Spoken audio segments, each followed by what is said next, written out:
உங்க விஜய் கொலை பண்ண வர்றேன்னா கொலை பண்ணி போட்டு 20 லட்சம் தர்றேன்னா அடிங்கம்மா எங்க இழவெடுக்க எங்க உயிரை கொடுத்தண்டா லபடைக்க பாலுங்களா. இன்னைக்கு வந்துட்டு சொல்றான் ஒன்லி 2026 நிற்கிறோம் அடிக்கிறோம் நேராக போய் சிஎம் சீட்டில் உட்காந்துக்கிறோம். நாங்கள் குச்சி ஐஸ் வாங்கி சப்பிட்டு போகிறதுக்கு கட்சி நடத்துகிறோம். வெக்கமா இல்லடா. அவ சொல்றா எங்கள் வீட்டுக்காரை விட விஜய் தான் எனக்கு பிடிக்கும். போ பையனூர் பங்களாவுக்கு போ, பெரிய வீடு தான், நிறைய ரூம் இருக்குது, படுத்துக்க. நாங்களா வேணாம். இவ்வளவையும் சேர்த்து 100 பொம்பளை வேலைக்கு போனால் தமிழ்நாட்டில் தான் 45 பேர் போகிறாங்கன்னா இதில் பாதுகாப்பு இல்லை, என் மயிர் இல்லை, பொண்களுக்கு இல்லை. ஏண்டா நான் விஜயை கேட்குறேன், திரிசா நாங்கள் எதனா பண்ணிட்டோம், பாதுகாப்பாக தானே இருக்குது. ஆனால் உன் அளவுக்கு என்னால் பாதுகாப்பு 41 பணத்தையும் விடியறதுக்குள்ளே போஸ்ட்மார்ட்டம் பண்ணிட்டீங்களா? அது எப்படி? அம்மாவில் போய் கேள்றா அது எப்படி? நீ வானேண்ணா இந்த தேர்தல் முடிட்டேன்டா, என் தலைவன் என்ன சொன்னாலும் சரிடா, உன்னை நாராக கீழ்ச்சி தொங்க விடல, நான் எங்கள் ஆத்தாளுக்கே பிறக்கலடா. ஒரிஜினலாக சொல்கிறேன்.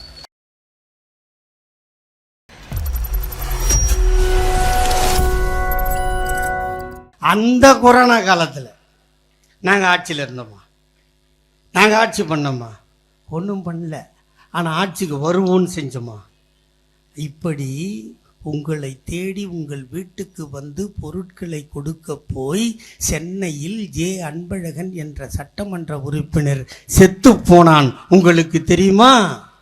அப்ப உலகத்திலேயே தன்னை கொடுத்து உன்னை காக்க ஒரு கட்சி இருக்கிறது என்றால் அது திமுகவை தவிர வேறு எந்த கட்சியும் இல்லை. எங்க உயிரை கொடுத்து உங்களை காப்பாற்றணும். அப்ப கேட்டோம், இங்க சொன்னாங்கல்ல, நான் பல்லு பழனிசாமி தான் சொல்லுவேன். அந்த ரஜினி படத்தில் அந்த வடிவேலு மிரண்டு போயிடுவான்ல, சந்திரமுகி இல்லையா, அப்படியே இருப்பான்.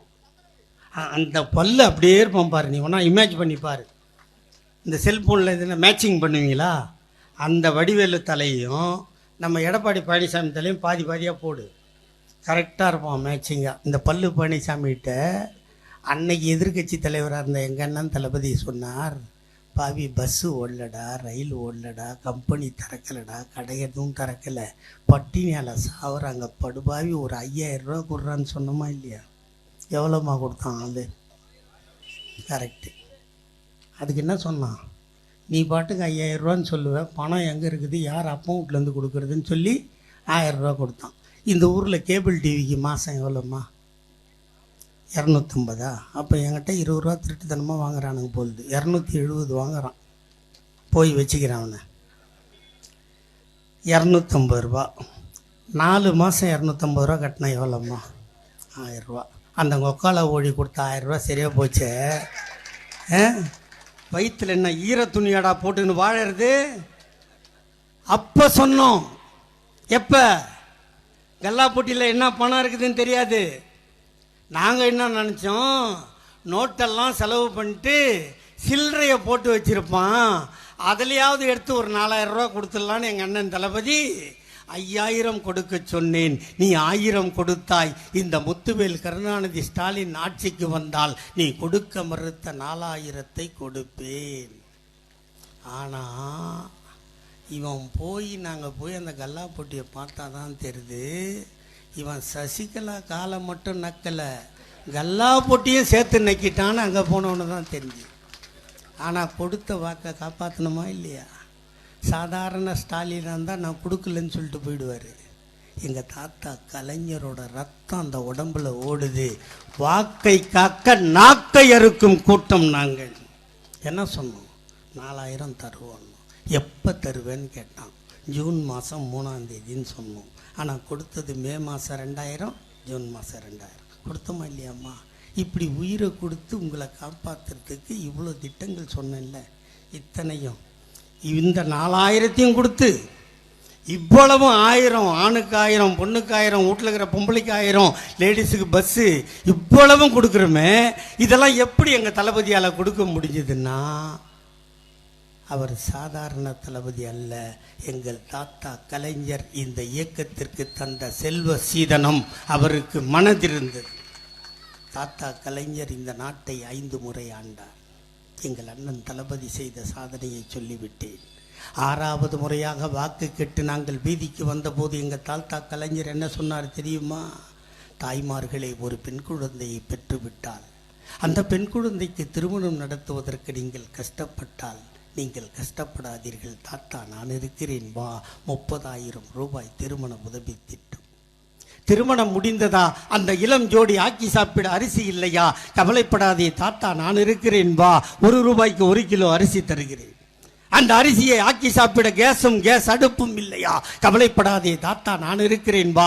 இலவசமாய் கேஸ் அடுப்பும் தருகிறேன். ஆக்கி சாப்பிட்ட ஜோடிக்கு பொழுது போகவில்லையா? கவலைப்படாதே தாத்தா நான் இருக்கிறேன் வா. இலவசமாய் வண்ண தொலைக்காட்சி பெட்டி தருகிறேன். சந்தோஷமாக வாழட்டும். மணமகன் மணமகளை கர்ப்பமாக்கி விட்டானா? 7 மாதம் ஆகி போனதா? அந்த பெண்ணுக்கு சத்தான உணவு வாங்கி கொடுக்க கணவனிடம் காசு இல்லையா? கவலைப்படாதே தாத்தா நான் இருக்கிறேன் வா. மாதம் 1000 வீதம் 3 மாதம் 3000 தருகிறேன். சத்தாக சாப்பிட்டு முத்தாக பெத்து போடு. பெத்து போட்ட பிள்ளைக்கு பால் சுரக்கவில்லையா? கணவன் சத்தான உணவு வாங்கி தரவில்லையா? கவலைப்படாதே தாத்தா நான் இருக்கிறேன் வா.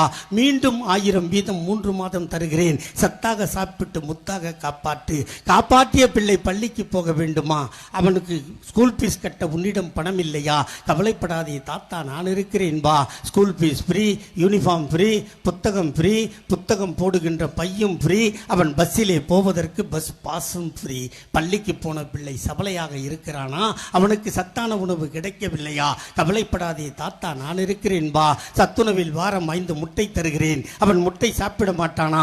அவனுக்கு வாழைப்பழம் தருகிறேன். அவன் படித்தானா? 10ஆம் வகுப்பு முடித்தானா? 11வது போனானா? சைக்கிள் ஓட்டுவானா? உன்னிடம் வாங்கி கொடுக்க காசு இல்லையா? கவலைப்படாதே தாத்தா நான் இருக்கிறேன் வா. இலவசமாய் சைக்கிள் தருகிறேன். +1 +2 முடித்தானா? அவன் கல்லூரிக்கு போக வேண்டுமா? அவன்தான் வீட்டில் முதல் கிராஜுவேட்டா? உன்னிடம் காசு இல்லையா? கவலைப்படாதே தாத்தா நான் இருக்கிறேன் வா. காலேஜ் ஃபீஸும் ஃப்ரீ. அவனும் காதலித்தானா? அவனும் திருமணம் முடித்தானா? அவனும் கர்ப்பமாக்கினானா? அவனும் பிள்ளை பெற்றானா? இப்படி கொடுத்து கொண்டே இருக்கிறேன். இப்படி பெத்து பெத்து பெத்து வயதாகி போனாயா? நீயும் கவலைப்படாதே தாத்தா நான் இருக்கிறேன் வா. மாதம் 750 ரூபாய் பென்ஷன் தருகிறேன். 58 வயதாகி போனதா? இலவச பஸ் பாஸ் தருகிறேன். பேரனை பார், பேத்தியை பார், சந்தோஷமாக வாழு. காலம் கெட்டு போனதா? நீ சிக்காகி போனாயா? ஆஸ்பத்திரிக்கு போக வேண்டுமா? ஆட்டோவிற்கு பணம் இல்லையா? கவலைப்படாதே தாத்தா நான் விட்ட 108 ஆம்புலன்ஸை கூப்பிடு. இலவசமாய் ஆஸ்பத்திரிக்கு போ. வைத்தியன் பணம் கேட்கிறானா? உன்னிடம் காசு இல்லையா? கவலைப்படாதே தாத்தா நான் கொடுத்த கலைஞர் காப்பீட்டு அட்டையை காட்டு. 1 லட்சம் ஃப்ரீ. வைத்தியம் பார், வீட்டுக்கு வா. காலம் கெட்டு போனதா? நீ செத்து போனாயா? உன் பிணத்தை தூக்க 4 பேர் இல்லையா? தன்மானம் தடுக்கிறதா? கவலைப்படாதே தாத்தா நான் போட்ட சட்டம் மார்ச்சரி வேணும் ஃப்ரீ. கொண்டு வந்தாயா? பார்த்தாயா? ஈ மொய்க்கிறதா? கஷ்டமாக இருக்கிறதா? கவலைப்படாதே தாத்தா நான் போட்ட சட்டம் ஃப்ரீசர் பாக்ஸும் ஃப்ரீ. பார்த்தாயா? அழுதாயா? சுடுகாடு போனாயா? கொளுத்த வேண்டுமா? புதைக்க வேண்டுமா? தாத்தா நான் போட்ட சட்டம் கொளுத்துவதும் ஃப்ரீ, புதைப்பதும் ஃப்ரீ. வீட்டுக்கு வந்தாயா? டெத் சர்டிபிகேட் வேண்டுமா? தாத்தா நான் போட்ட சட்டம் பர்த் சர்டிபிகேட்டும் ஃப்ரீ, டெத் சர்டிபிகேட்டும் ஃப்ரீ. இப்படி கருவறை முதல் கல்லறை வரை இலவசங்களை வாரி வழங்கிய இந்தியாவில் ஒரே முதல்வர் எங்கள் தாத்தா டாக்டர் கலைஞர். வேற எவனா சொல்லுங்கடா. செஞ்சேன்னு சொல்றா. இதை தாண்டி ஒருத்தன் செஞ்சேன்னு சொல்றா. இதை தாண்டி ஒருத்தன் செஞ்சேன்னு சொல்றா. செத்து போயிடறா லபடிக்க பாலுங்களா. இவ்வளோ செய்வோம், இவ்வளோ செய்வோம். தாழ்ந்து கிடந்த தமிழ்நாட்டை தட்டி எழுப்போம். எங்கள் 2 ஆத்தா உட்காந்துக்கிறேங்கடா முன்னாடி, ஆம்பளெல்லாம் பின்னாடி உட்காந்துருக்காண்டா. இதுக்கு எவ்வளோ கஷ்டப்பட்டுன்றா நாங்கள். நீங்கள் நெஞ்சில் கை வச்சு சொல்லுமா. உன் வயசில் ஒரு வீட்டுக்கு பொண்ணு பார்க்க போனால், கை நினைக்க போனால், நிச்சயதாம்பலத்துக்கு போனால் முட்டி வலிக்குதேன்னு நீ சேரில் உட்காந்தா பெரியவன் என்ன சொன்னான்? எறும்பம் மாடு ஆம்பளை நிற்கிறான், பொம்பளை எந்திரி சொன்னானா இல்லையா? ஆனால் இன்னைக்கு உன்னை முன்னாடி சேர் போட்டு உன் பின்னாடி ஆம்பளை உட்கார வச்சுமே. இது திமுக சாதனைடா. ஆயா தாத்தா படம் இருக்குல்ல வீட்டில் பார்த்துருக்கியம்மா? தாத்தா நக்கலாக கால் மேலே கால் போட்டு உட்காந்துப்பான், 4 மோதிரம் போட்டுக்குன்னு. எங்கள் ஆயா சேர்த்து வச்சது அது. மோதிரம் போட்டுக்குவான், பட்டங்க வஸ்திரம் போட்டுக்குவான். அந்த மடிக்கிற சேர் தான் அப்போல்லாம் ஸ்டுடியோவில். அதை பிரித்து போட்டால் அவர் மயிறு மாதிரி அவர் உட்காந்துக்குவார். எங்கள் ஆயாவுக்கு என்ன வேலை தெரியுமா? அந்த சேரோட முனையை பிடிச்சி நிற்கணும். ஏன் உங்கள் அம்மா விட்டு சுத்தாடாது? இல்லை ஸ்டுடியோக்காரன் கம்மியாக வாங்கிடுவானா? செருப்பால் அடிப்பேன்னு சொல்லி உனக்கும் பக்கத்தில் இருக்கை போட்டு உன்னை அமர வைத்து படம் எடுக்க வைத்த கட்சி இந்த கட்சி. இவ்வளோ பண்ணியிருக்கோம். இவ்வளோத்தையும் செஞ்சுட்டு நட்டு நிற்க வச்சு தமிழ்நாட்டை தலை தூக்கி தண்ணி ஊற்றிட்டு நாங்கள் நிற்போம். மிஸ்ஸாவை பார்ப்போம். பாதி பேர் காது போச்சு, பாதி பேர் கால் போச்சு, உயிர் போச்சு. இதோ தமிழ் மொழியை காப்பாற்ற இத்தனை பேர் உயிர் போச்சு. மிஸ்ஸாவை பார்த்தோம், தடாவை பார்த்தோம், பொடாவை பார்த்தோம். எல்லா சட்டத்துக்கும் எங்கள் இழவெடுக்க எங்கள் உயிரை கொடுத்தண்டால் லபடைக்க பாலுங்களா. இன்னைக்கு வந்துட்டு சொல்கிறான் என்னடா ஆச்சு? கட்சி ஆரம்பிச்சிட்ட, இடைத்தேர்தல்ரா? நோ. ஈரோடு இடைத்தேர்தல்ரா? No. What about 2024 MP election ra? No. Then what you want? Only 2026. நிற்கிறோம், அடிக்கிறோம், நேராக போய் சிஎம் சீட்டில் உட்காந்துக்கிறோம். நாங்கள் குச்சி ஐஸ் வாங்கி சப்பிட்டு போகிறதுக்கு கட்சி நிறுத்துறோம். வெக்கமா இல்லைடா? இதை சொல்ல வெக்கமா இல்லை? இதை சொல்கிறது வெக்கமா இல்லை? நானே இது என் அக்கா தங்கச்சி தான் உட்காந்துருக்காங்க. ஒருத்தி சொல்கிறாம்மா 17 வயசு பொண்ணுமா, 17 வயசு. என் வீட்டில் இருந்ததுன்னு வச்சுக்க, நான் வேலை செய்கிற இடம் என்ன தெரியுமா? பெஸ்ட் கண்ட்ரோல் டிபார்ட்மெண்ட்டு, உலகார டிபார்ட்மெண்ட்டு. இப்போ சொல்கிறா, எங்கள் வீட்டில் 9 ஓட்டு நான் விஜய் அண்ணாவுக்கு போட்டுருவேன், மீதி 8 பேர் போடலன்னா விஷம் வச்சு கொண்டுருவேன். அந்த போட்டோவை எல்லாரும் பார்த்துட்டிங்களா? இவளுக்கு 17 வயசு முடிஞ்சு 22 23 வருமா? எதனா ஒரு மேட்ரிமோனியில் போட்டோவை போடுவாங்களா? நம்ம ஆளு பார்த்தா நான் பயந்துருவோன்னா பயன்படுவேன். சரி, கொஞ்சம் நெஞ்சில் தைரியங்குது, பார்த்துடலாம்டா அப்படின்னு சொல்லி பார்த்துட்டான்னு வச்சுக்கா. பார்த்துட்டான்பா, கல்யாணம் பண்ணிட்டான். 4 பேரை கூப்பிட்டுக்கிட்டு தான் ஃபஸ்ட் நைட்டுக்கே போவோம். தனியாக போனோன்னா சிக்கிட்டான்னா, பாலில் ஊற்றிட்டாள்னா, இது கலாச்சாரமாம்மா? இது தமிழ் கலாச்சாரமா? காலில் மெட்டி போட்டவளை பார்த்தா நிமிந்து பார்க்காதரா, அவன் இன்னொருத்தன் பொண்டாட்டின்னு சொன்ன கட்சிரா, சொல்ல வச்ச கட்சிரா இந்த கட்சி. ஒவ்வொன்றுத்துக்கும் ஒரு காரணம் இருக்கு. நாங்கள் சாமிக்கு விரோதியா? சாமி கும்பிட கூடாது நான் சொல்கிறோம். என் நெத்தியில் 2 கலரில் பொட்டு இருக்குதா? என்ன கலர் இது? ஆஞ்சநேயர். அவர் இதே தான் எங்கள் ஆத்தா சொல்லி என்னை ஏமாத்தணும். ஜெயலலிதா ஆட்சிக்கு வந்துடுச்சு 91. அப்போ எல்லாரையும் காலை உடைக்குது, கையை உடைக்குது, உள்ளத்துக்கு. எங்கள் அம்மா நேராக இவ்வளோ டப்பா இருக்கும், அது சிவப்பு கலரில் ஏற்றுன்னு வந்து எதிர்க்க நின்றுச்சு. எங்கப்பா போகிறேன்ச்சு? கூட்டத்துக்கு போகிறேன். எப்பா எல்லாரையும் பிடிச்சி ஜெயலலிதா ஜெயிலில் போடுதான் சாமி, நீ பத்திரமா போய் வரவானா, இதை மட்டும் வச்சுக்கின்னு போடா கண்ணுச்சு. ஏம்மா என்னம்மா ஆகும்னா, இதை வச்சுக்கிட்டு போனீங்கன்னா ஆஞ்சநேயர் ஏபிடி பார்சல் சர்வீஸ் மாதிரி உன்னை தாந்து வீட்டில் விட்டுருவாருந்துச்சு. வச்சுட்டு எங்கள் ஆத்தா செத்து போச்சு. அந்த ஆத்தா ஞாபகமாக அந்த பொட்டு வைக்கணும்ல. கல்யாணம் ஆனப்புறம் என் பொண்டாட்டி குங்குமம் வச்சுன்னு போடணும். இதில் தப்பு இல்லை. இந்த பொட்டை கொண்டு போய் நடந்து போகிற பாயை பூச்சி நெத்தியில் தடவைனா தப்பா இல்லையம்மா? அதை தான்மா பிஜேபியும் சொல்கிறான், அதிமுகவும் சொல்கிறோம். நீ வச்சுக்கடா எவ்வளோ ஒன்றா. 52 உத்ராட்ச கொட்டை போட்டு அலையிறான். நாங்கள் என்ன அவனை போய் அடிக்கிறோம்? எந்த கறி துண்ணா உனக்கு என்னடா? எந்த சோறு துண்டுற நாங்கள் தான்டா டிசைட் பண்ணோம். இப்படி கேவலமான ஆட்சியில் இந்த புதுசாக இந்த பையன் வந்துட்டு இந்த பொம்பளை பசங்கள்லாம் கெடுத்து வச்சு இன்னொருத்தி சொல்கிறா அது பெரம்பலூர்காரி. அப்போ யாருன்னு வேறு கேட்டேன் நான். ஆமாம் சத்தியமாக பெரம்பலூர் கமல்ஹாசன் கட்சியிலேருந்து விஜய் கட்சிக்கு போயிருக்கா. ஆள் கொஞ்சம் அது என்ன சொல்லுவாங்க, லேடிஸ்லாம் பூசணா மாதிரி இருக்குமா, அப்படி தானே சொல்லுவீங்க. எனக்கு தெரியுமா, நான் 2 பெண் குழந்தை பெற்றிருக்கிறேன். என் பெரிய பேரன் +1 படிக்கிறான். பார்க்குறதுக்கு அப்படி தெரியல. இதே தான் என் பொண்டாட்டின்னு சொல்கிறா. அவள் சொல்கிறா, எங்கள் வீட்டுக்காரை விட விஜய் தான் எனக்கு பிடிக்கும். போ பையனூர் பங்களாவுக்கு போ, பெரிய வீடு தான், நிறைய ரூம் இருக்குது, படுத்துக்கோ. நாங்களா வேணான்னா? நாங்களாட்ட வேணான்னா? பாட்டு வேற பற்றி அந்த பாட்டை ஒரு பாட்டு ஒன்று பாடுறான் பாரு. உங்கள் விஜய் கொலை பண்ண வர்றேன்னா, கொலை பண்ணி போட்டு 20 லட்சம் தர்றேன்னா, அடிங்கம்மா யாரை பார்த்துடா பேசுகிறேன்? இன்னைக்கு கூட என்ன பேசணும்? நான் அளவோட எல்லையோட பேசுகிறேன். இது வீர வணக்கம் செலுத்துகிற கூட்டம், இல்லைன்னா நாரி போயிடுவீங்க. நீங்கள் என்னடா நடத்துறீங்க? அந்த பழனிசாமி பையன் சொல்கிறான், இதான் கடைசி தேர்தலாம்.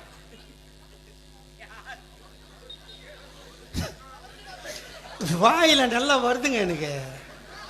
உனக்கு தெரியுமா? உனக்கு நம்ம எதிர்கட்சியாக இருக்கும்போது தானே ஜெயிலுக்கு போவோம். எதிர்கட்சியாக இருக்கும்போது தானே போவோம் ஜெயிலுக்கு. ஆளுங்கட்சியாக இருக்கும்போதும் ஜெயிலுக்கு போன ஒரே ஆம்பளை நான் தான். மன்னிப்பு லெட்டர் கேட்டாங்க, செத்து போயிடுவேன். தலைவர்கிட்ட நேராக சொன்னேன், எனக்கு ஆம்பளை வாரிசு இல்லை தலைவரை, எனக்கு 2 பொண்ணு தான். மன்னிப்பு லெட்டர் கேட்குறத விட அறிவாலயத்துக்கு பின்னாடி என்னை பள்ளம் தோண்டி பொச்சிருங்க, அது மேலே ஒரு மரத்தை அழுதுகிட்டே சொன்னேன். நான் என்ன தப்பு பண்ணேன்? என்னையா நீக்கினீங்க? சின்னவர்கிட்ட அடாவடி தான், அடிதடி தான். நம்மளது வந்து அது என்ன சொல்கிறது, பாசிட்டிவ் பாலிசியாக அப்ரோச் பண்ண மாட்டேன் நான், நெகட்டிவ் அப்ரோச் தான் அப்ரோச் பண்ணுவோம். அதுதான் நல்லா இருக்கும். அதே தலைவர் தான் என்னை கூப்பிட்டாரு, பெரியவர் முறைச்சார், சின்னவர் தோளில் கை போட்டார். போதும் சாமி, வா பார்த்துக்கலாம். இந்த கட்சியில் என்ன கவுன்சிலர் ஆக போகிறேன்னா, எம்எல்ஏ ஆக போகிறேன்னா, ஒரு மசரும் கேட்க மாட்டேன். நீங்கள்லாம் இருக்கீங்கல்ல, இதில் ஒவ்வொருத்தன் நான் வாழணும்னு நினச்சாவே நான் 100 வருஷத்தை தாண்டி வாழ்வேன்டா. சரி, இவ்வளோ கஷ்டத்தை அனுபவிச்சுட்டு இந்த கட்சியில் ஏன் இருக்கேன்னு கேட்குறியா? இது எங்கள் தாத்தன் கலைஞர் கட்டின கோட்டை, பேரறிஞர் அண்ணா கண்டுபிடிச்ச கோட்டை. இதை விட்டால் எனக்கு நாதி ஏதுடா? எனக்கு நாதி ஏது? வக்கு ஏது? திக்கு ஏது? இந்த கட்சி அவ்வளோ முக்கியம். இந்த கட்சி இம்பார்ட்டண்ட்.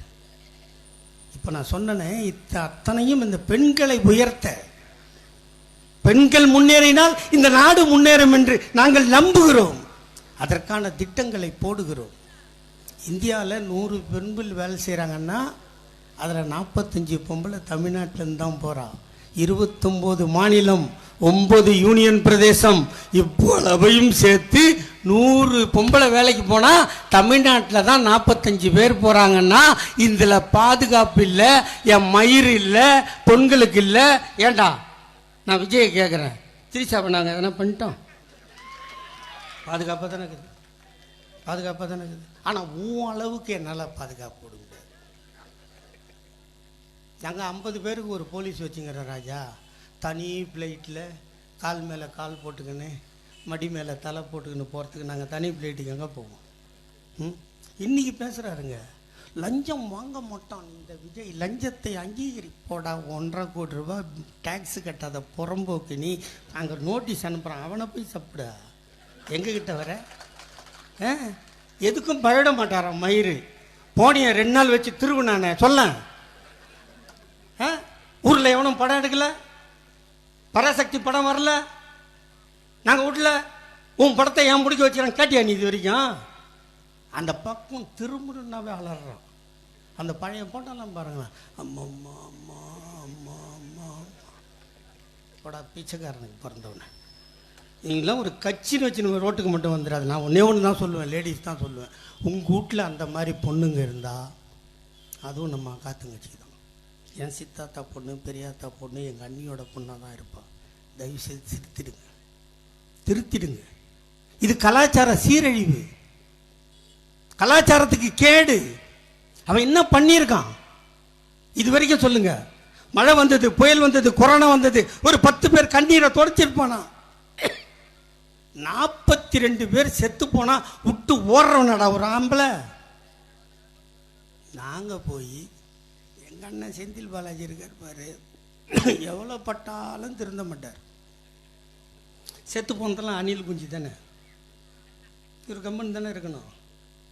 இவர் போய் ஆஃபீஸில் இருக்கிற தண்ணி பாட்டில் இருந்து குத்தா அந்த தண்ணி பாட்டிலில் திமுக எப்படி வந்து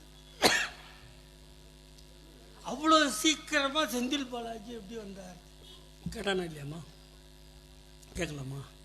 ஏண்டா நீ தான் ஓடி போயிட்ட, நாங்கள் பக்கத்துலேருந்து தண்ணி குத்து காப்பாற்று பாவமாடா. 74 வயசாக போகுதுடா எங்கள் அண்ணன் தளபதிக்கு. எல்லாம் ஆர்டரும் அங்கே உட்காந்து போட்டால் போதாதா? அங்கேயே உட்காந்து போடலாம்ல. ஜெயலலிதா புயல் வெள்ளம்லாம் வந்தப்போ வெளியே வந்தது, வெள்ளம்லாம் வெடிஞ்சு தரையில் கால் பட்டால் அந்த இடம் மண்ணு போடாமல் இருக்குது, மேட்டு போட்டு தாண்டா இறங்குச்சு. அப்படி ஆணவம் பிடிச்சாடாடா எங்கால். அந்த 2:30 மணிக்கு இப்போ ஃப்ளைட் ஏறி அங்கே வந்து உட்காந்து பார்த்து அதை கேட்குறான். 41 பணத்தையும் விடியறதுக்குள்ளே போஸ்ட்மார்ட்டம் பண்ணிட்டீங்களா? அது எப்படி? உம்மால போய் கேள்றா அது எப்படின்னு. சுற்றிக்கிற டாக்டர்லாம் ஒரு சிஎம் சொன்ன வரமாட்டான், சிஎம் சொன்ன வரமாட்டான். ஏன்? இவனுக்கு என்னன்னா அந்த பணத்தை வந்து ஆஸ்பத்திரியில் அடுக்கி வச்சிடணும், ஒரு நாளைக்கு 5 பணத்தை கொடுக்கணும். அதுக்குள்ளே எங்கன்னா மார்ச்சுவரியில் எதனா ஓட்ட கட்டுதுன்னா எலி வந்துடும், அதுக்கு ஒரு கதை சொல்லணும். அந்த ஊட்ட துக்கத்திலிருந்து 24 மணி நேரத்தில் மீட்ட முதலமைச்சர் எங்கள் அண்ணன் தளபதி. 24 ஹவர்ஸில் அந்த சுவடே தெரியாம ஆக்கினார். 20 லட்சம் அவங்க தானா? அவனை கொடுத்தான். போலீஸ் வந்து ஆப்படிக்கணும் பயந்துன்னு கொடுத்தான். யாராவது செத்து போன குடும்பத்தில் 2 பேர் இந்த ஆள் வந்ததுனால தான் என் பிள்ளை செத்தான் என் பொண்ணு செத்தான்னு சொன்னால் என்ன ஆகும்? அவங்க தானே ஐ விட்னஸ்ஸு. நம்ம பாதி வக்கீல் ஆகிட்டோம். அப்பப்போ ஜெயிலுக்கு போய் சொல்லுமா இல்லையா? அதை விட்டுட்டு எங்களை வந்து குறை சொல்லி நீ இன்றைக்கி பேசுகிறான். பாய்சன் திமுக, பாயாசம் திமுக. நீ வானேண்ணா இந்த தேர்தல் முடிட்டேன்டா, என் தலைவன் என்ன சொன்னாலும் சரிடா, உன்னை நாராக கீழ்ச்சி தொங்க விடல, நான் எங்கள் ஆத்தாளுக்கே பிறக்கலடா, ஒரிஜினலாக சொல்கிறேன். இதில் என்ன வேடிக்கைன்னா எனக்கு ஒரு வருத்தம், அந்த பையனுக்கு 51 வயசு தான் ஆகுது. வயசான காலத்தில் சொல்லுவானுங்க திமுகவை ஒழிப்பேன், பள்ளம் தோண்டி புதைப்பேன், விழா எலும்பை முறிப்பேன்னு. அப்படி சொன்னவெல்லாம் சீக்கிரம் செத்து தான் வரலாறு. நீ யாரை உணத்துக்கு பட்டியல். அப்படி அவன் சாவாமல் ரொம்ப நாள் இருக்கிறான்னா அவன் திமுகவுக்கு வந்துட்டு இருப்பான் இடையில. இதானே வரலாறு. எங்களை போய் சொல்கிற உங்கள் ஒப்பம் தாண்டா சொன்னான். ஒருத்தன் பிறந்தா தாய் தகப்பனுக்கு நல்ல பிள்ளையாக இருக்கணும். நான் நல்ல பிள்ளையாக இருந்தேன், படித்தேன், பியூசி வரைக்கும் படித்தேன். அதுக்கு மேலே முடித்தா டாக்டருக்கு போகணும், பணம் இல்லை படிக்க வைக்க எங்கள் அப்பங்கிட்ட. கூலி வேலைக்கு போனேன், ராத்திரியில் வேலை பார்த்துட்டு பகலில் படிக்கணும்னு நினச்சேன். 2 மாதத்தில் 2 விரல் போச்சு. எங்கள் அப்பா சொல்லிட்டார், நைனா அங்கத்தை இழந்து படிக்காதரா, போதும் நின்றுன்னார். படித்தேன். எனக்கு ஒரு பொண்ணை பார்த்து கட்டி வச்சாங்க. இந்த ஜூன் மாதம் 16 வந்தால் 40 வருஷம் கல்யாணம் நாள் ஆக போகுது. ஒரே பொண்டாட்டியோடு வாழ்ந்துன்னுக்கிறேன். ஆமாம், இப்போ சொல்ல வேண்டிய காலம் வந்துடுச்சுல்ல. நீங்கள் அவங்க விஜயை கேட்டால் நீங்கள் வந்து திரிச்சான்றீங்க. அப்புறம் இன்னொன்று ஏதோ ஒன்று சொல்கிறானுங்களே.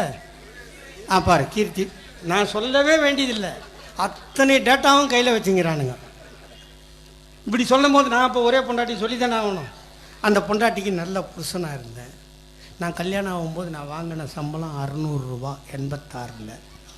அதில் 90 ரூபா மிச்சம் பண்ணி என் பொண்டாட்டி சீட்டு போட்டா. 2 பொம்பளை குழந்தைய பெற்றேன். நான் படிக்கும்போது தாத்தா கலைஞர் ஆட்சியில் இல்லை. ஆனால் நான் என் பசங்களை படிக்க வைக்கும்போது தாத்தா கலைஞர் ஆட்சியில் இருந்தார்.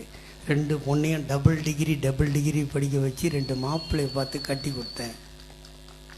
நல்ல பிள்ளையாக இருந்தேன், நல்ல கணவனாக இருந்தேன், நல்ல அப்பனாக இருந்தேன். 2 மாப்பிள்ளைக்கு நல்ல மாமனாரும் வாழறேன். இதில் ஒரே ஒரு இடத்துல விஜய் தகுதியானவன் சொல்லிட்டோம். நாளை காலையில் நான் தாவேக்காவுக்கு வந்துடுறேன். இருக்காடா? நல்ல பிள்ளையாக இருந்தானா? அதான் கேட்டேன். நல்ல பிள்ளையா இல்லை. ஸ்கூலுக்கு அனுப்பிச்சாங்களே, லயோலா காலேஜில் சீட்டு கிடைக்கிது எவ்வளோ கஷ்டம். இது நான் சொல்லலை சாமி, நான் சொல்லலை, அவங்க அப்பன்னு சொன்னான். காலேஜில் லயோலா காலேஜில் சீட்டு வாங்கி கொடுத்துட்டானா. 1.5 வருஷம் பொறுத்து பிள்ளைய போய் பார்க்க போனானா. அந்த பிரின்சிபால் சொன்னாரான், அவன் இது உள்ளே வர்றதே இல்லை, அங்கே காம்பவுண்டு செய்கிறான்டா பாரு உட்காந்துருப்பான்னானா. இவன் போய் பார்த்தா அங்கே தான் உட்காந்துருந்தானா.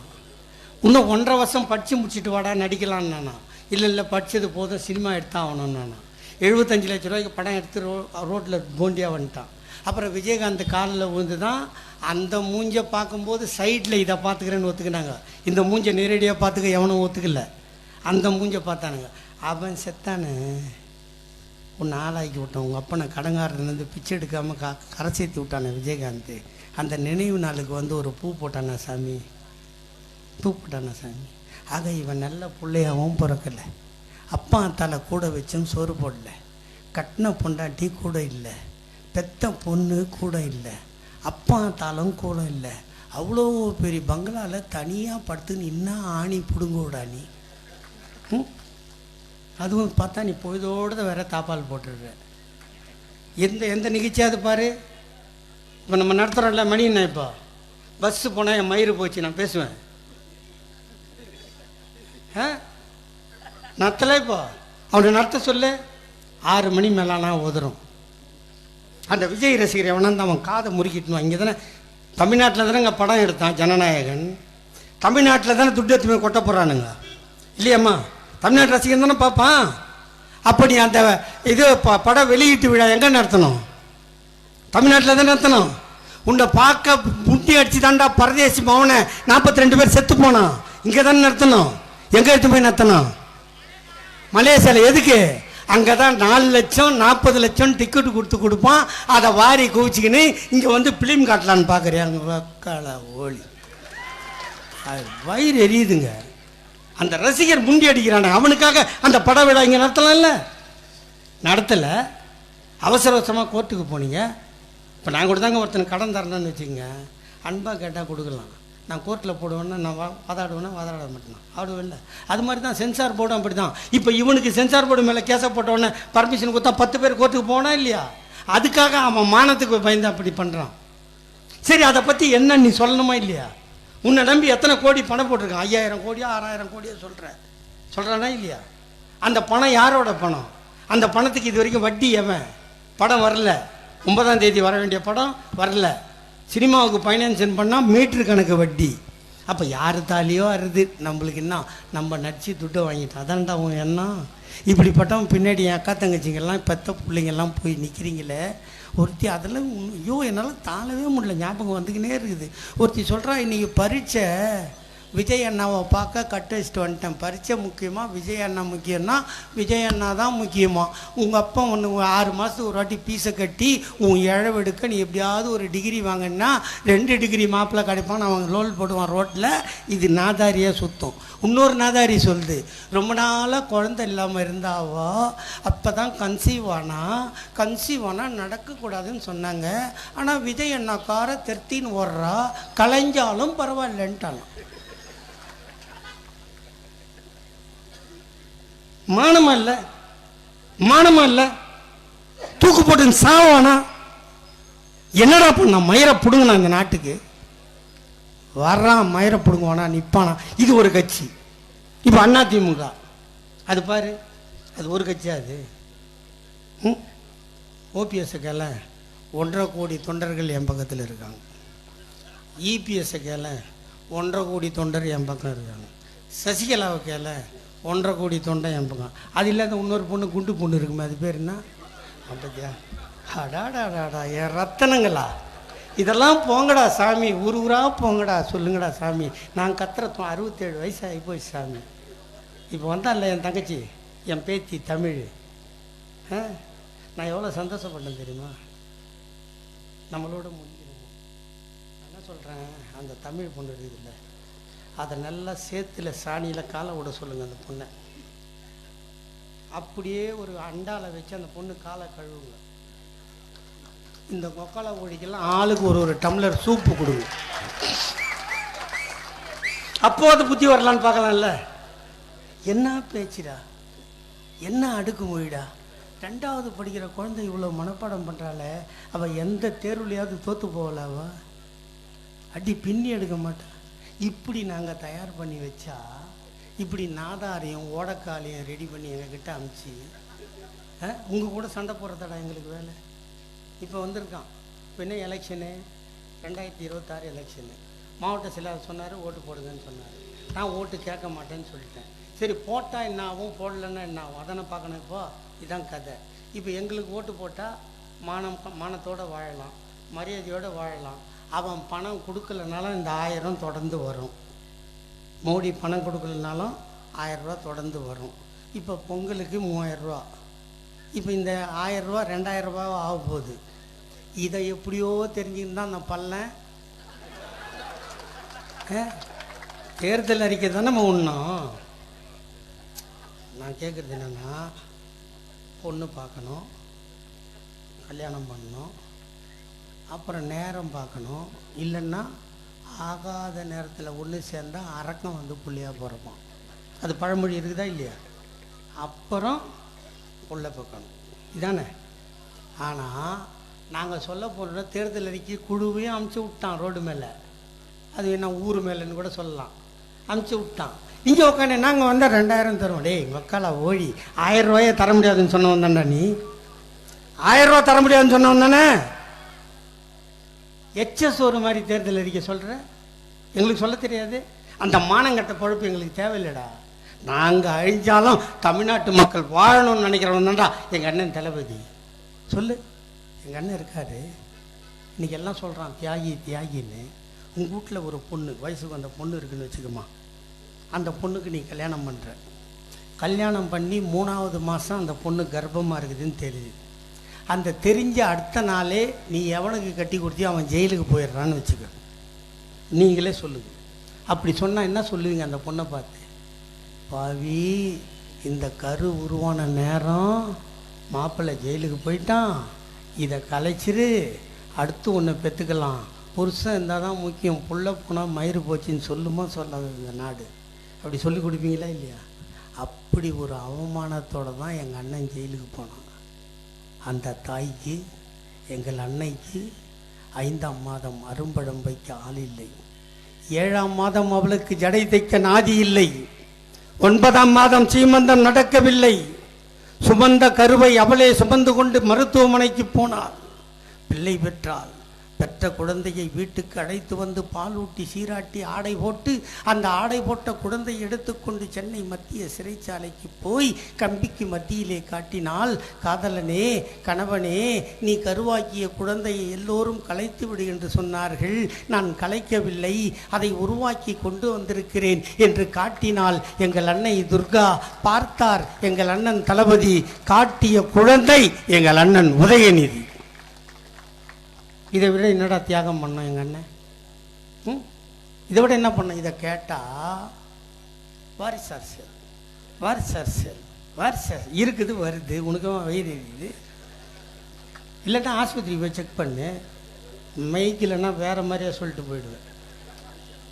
இல்லாதவன் இருக்கணும்னு பார்த்து ஏன்டா இடிச்சிக்கிறீங்க? காமராஜர் இந்த நாட்டை ஆண்டார், அவர் கல்யாணம் நடக்கலை. எம்ஜிஆருக்கு இல்லை, ஜெயலலிதாவுக்கு பிறக்கலை. அந்த வேலையை நாங்கள் பார்க்க முடியும் போய்? இது இரவலுக்கு செய்கிற வேலையாடா இது? அதுக்கு நாங்கள் என்ன பண்ண முடியும்? அது பிறந்து வாரிசா வந்து அது என்ன பண்ணுதுன்னு பாரு. தாத்தா கலைஞர் திட்டத்தை பட்டியல் போட்டல, அந்த ரத்தத்தில் பிறந்த எங்கள் அண்ணன் தளபதி தான் என்ன சொல்கிறாரு?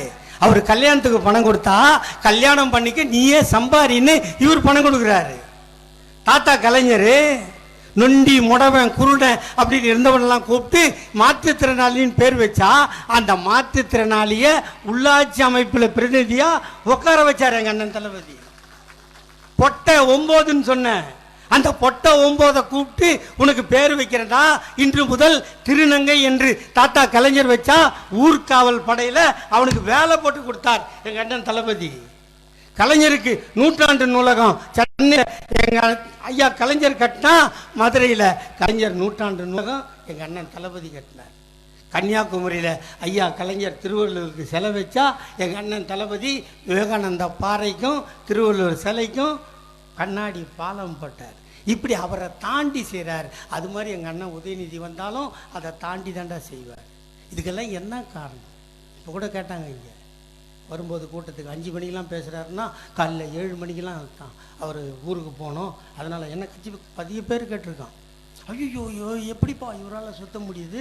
காலையில் சென்னை, மத்தியானம் மதுரை, சாயந்தரம் கோயம்புத்தூர், அப்புறம் பார்த்தா திருவனந்தபுரம். அப்பப்பப்பா இப்படி சுத்த முடியாதுன்னு நான் சொன்னேன். ஏய், இப்படிலாம் சுத்தினா தான் ஒரு கலைஞரோட பிள்ளை இல்லைன்னா இல்லைன்னு ஏன்னு கேட்டான். 1952 பராசக்தி படம் வந்து ஞாபகம் இருக்குதா? அந்த படம் பார்த்த ஆள் யாருன்னா இருந்தால் கை தூக்கு இருக்கீங்க. அப்போ அந்த படம் வர்றதுக்கு முன்னாடியும் படம் வந்துதா? நிறைய படம் வந்துதா? 20 பாட்டு வருமா? 5 பாட்டுக்கு தூங்கணும், 2 பாட்டுக்கு டம் அடிக்கணும், 2 பாட்டுக்கு பாத்ரூம் போகணும். இதுதான் படம். ஆனால் பராசக்தின்னு ஒரு படம் தான் 2.25 மணி நேரம் கண் சிமிட்டாமல் பார்க்க வச்ச படம் பராசக்தி. அப்போ எங்கேயோ கடையில் விற்கிற மைய கலைஞர் தாத்தா கையில் இருக்கிற பேனாவில் ஊற்றினா அந்த கைப்பட்ட மைக்கு எவ்வளோ பவர்னா எங்கள் அண்ணன் தளபதி ஒரு சொந்தமாக ஊற்றின மை அது எவ்வளோ பவராக இருக்குன்னு தெரியணுமோ அவனோட. அதுதான்டா இப்போ வேலை செய்யுது. இந்த கட்சிக்கு வயசு இப்பன்னா 75. இந்த கட்சிக்கு 25 வயசு ஆகும்போது யார் முதலமைச்சர்? எங்கள் தாத்தா கலைஞர் முதலமைச்சர். 50வது வயசாகும்போது எங்கள் தாத்தா கலைஞர் முதலமைச்சர். 75வது வயசாகும்போது எங்கள் அண்ணன் தளபதி முதலமைச்சர். இந்த கட்சிக்கு 100வது வயசாகும்போது எங்கள் அண்ணன் உதயநிதி முதலமைச்சர். இதை சொல்கிறதுக்கு நாங்கள் பெருமைப்படுறோம். அதை நீ அது மாதிரி சொல்லு. ஒருவேளை கடைசி கட்டத்துக்கு வந்துட்டேன், ஒருவேளை நீ மாற்றி கீத்தி ஓட்டு போட்டினா நீங்கள் யாரும் வேலைக்கு போகக்கூடாதுன்னு சொல்கிறோம். பொம்பளைங்க வேலைக்கு போகக்கூடாது, இது பிஜேபியோட கொள்கை. சரி, வேலைக்கே போகல நாங்கள் என்ன பண்ணலாம் அப்படின்னு நீ அவனை கேட்டினா, சும்மாவே வீட்டில் இரு, மேக்கப் போட்டுனரு, புருஷன் கூப்பிட்டா போ, பிள்ளைய பெற்று போடு, இதுதான் உனக்கு வேலை என்னமோ. அந்த வேலை செய்ய போறியா? எங்கள் அண்ணன் தளபதி உன்னை ஆஃபீஸுக்கு போய் கம்ப்யூட்டர் முன்னாடி உட்காந்துன்னு ஏசியில் காலாட்டின்னு சம்பளம் வாங்கன்னு சொல்கிறாரு, அந்த வேலைக்கு போக போறியான்னு டிசைட் பண்ணுறது 2026. கல்விக்கு பணம் தர மாட்டேன்றான், எதுக்கு கேட்டாலும் பணம் தர மாட்டேறான், நம்ம கலாச்சாரத்தை சீரழிக்கிறான். நேற்று கூட பதிலுரையில், சட்டமன்றத்தில் பதிலுரையில் கலைஞர் படாத வேதனையை, எம்ஜிஆர் படாத வேதனையை, ஜெயலலிதா படாத வேதனையை எனக்கு கொடுக்கிறார்கள்.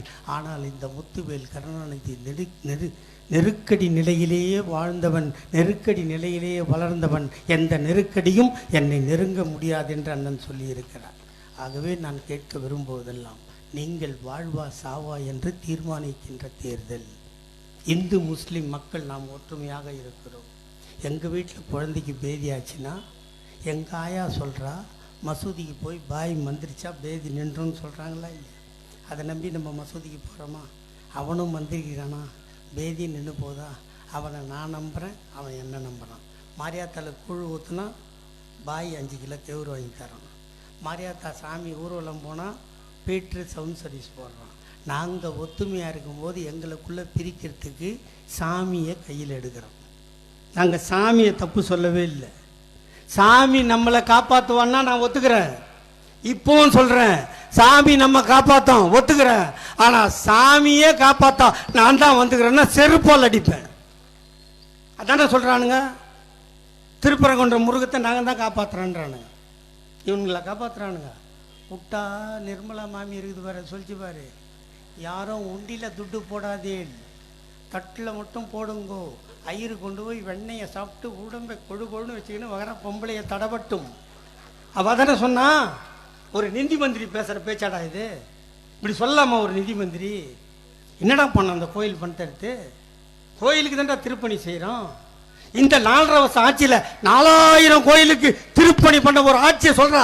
இந்த 75 வருஷத்தில் நாங்கள் தான்டா பண்ணோம், இவ்வளவு நாங்கள் பண்ணுறோம். ஆனால் இவங்க சாமிக்கு எதிரானவன், அதுக்கு எதிரானவன். நாங்கள் ஐயருக்கும் எதிரானவன் இல்லை. எங்கள் கலாச்சாரத்தை சீரழிக்காது. நீ புடவையும் மிளகாயும் போட்டால் தான் யாகம்னா, நாங்கள் முனீஸ்வரனுக்கு கோட்டரும் கத்தியும் வச்சாதான் எங்களுக்கு சாமி. கூட ஒரு சுருட்டு இல்லையா? ஆடும் கோழியும் வெட்டி அம்மனுக்கு படித்தாதான் நம்ம வீட்டில் குழந்தைக்கு நோய் நொடி வராமல் இருக்கும். அம்மா போடாது. கோழி அறக்கலைன்னா தெய்வ குத்தம் ஆகிடும். நம்ம கதை.